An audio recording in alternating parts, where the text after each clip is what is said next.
Isang mapagpala, matagumpay na pagbati po sa inyo ng mga giliw po nating mga taga-subaybay dito po sa ating pong programang Tinapay ng Buhay.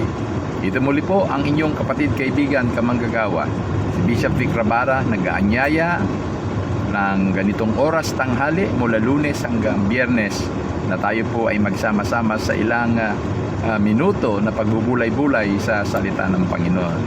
Ngayon po ang unang Lunes ng Agosto at tayo po ay sumasampalataya na magiging mabunga na naman po ang buong buwan natin bilang mga anak ng Diyos.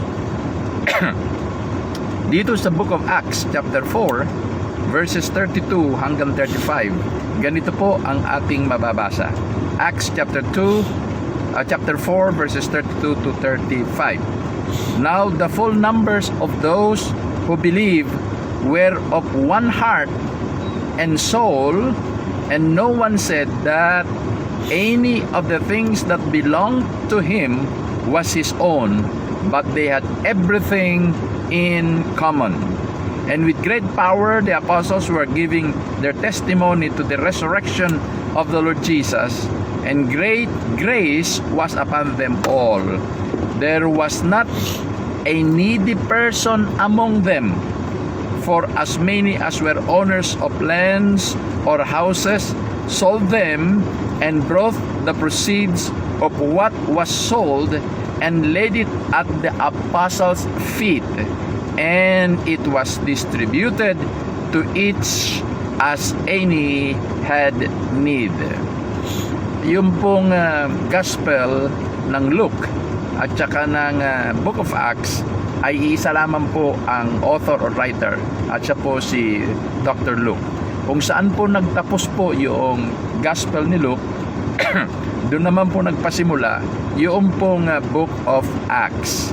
At ang Book of Acts po ay marahil ay naisulat noong 61 to 62 AD. Ano po, na si Dr. Luke po as a historian and as a physician. At ito pong Book of Acts ay nagpasimula po doon sa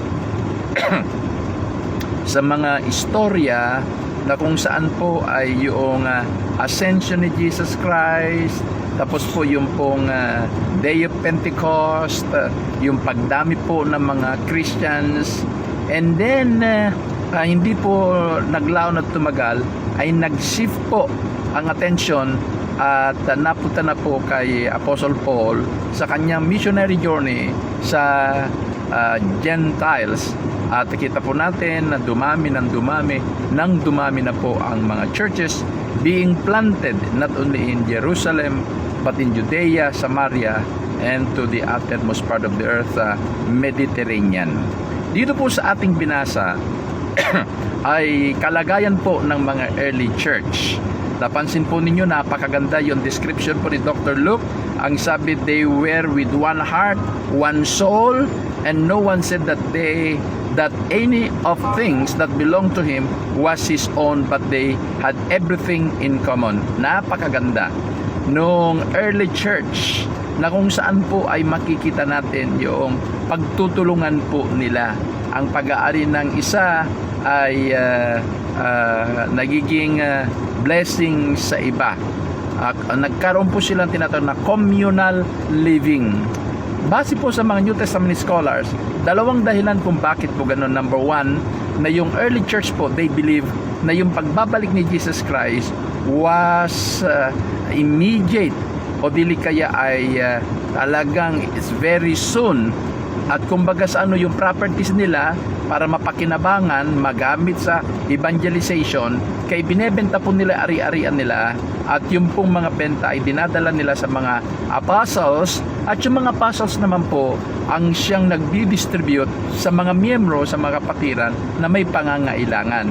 In other words, lahat ng mga miyembro po ay naaalagaan, sila po ay napapakain, sila po ay mayroong magandang kalagayan po sa church because of communal living.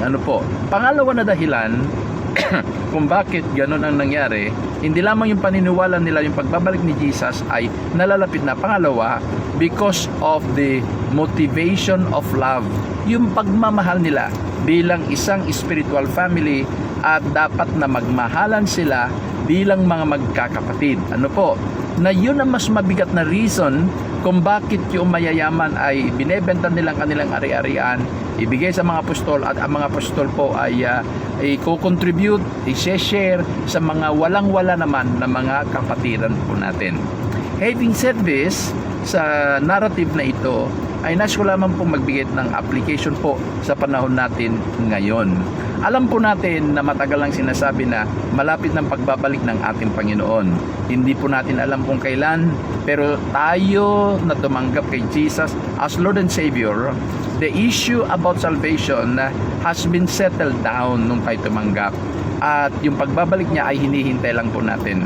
Pero ang nakikita ko po na mas malalim at mas mabigat na dahilan kung bakit kinakailangan magtulungan tayo ay dahil po sa pag-ibig o pagmamahal natin sa isa't isa. Kung ang pangyayari sa Book of Acts ay ganun din po ang mangyayari sa panahon natin po ngayon, walang Kristiyanong pulubi, walang Kristiyanong maghihirap, walang Kristiyano po na talagang magiging left behind. Bakit? Dahil lahat po ay nabibigyan ng pansin at sila po ay naaalagaan dahil sa pagmamahal ng mga kapatiran. Dalangin ko po na sa panahon natin ngayon, ang totoong pagmamahal na galing sa Panginoon at pagmamahal natin sa ating kapwa, sa ating mga kapatiran, ay maipadama po natin sa ating kasamahan sa church at sa ating pong nakapaligid sa atin. Maraming salamat. Ito muli po ang inyong programa, Tinapay ng Buhay, nagpapaalala, mahal tayo ng ating Panginoon hanggang sa muli. Ito po si Bishop Vic Rabada nagsasabing, Shalom to everyone, magandang tanghali po sa inyo pong lahat.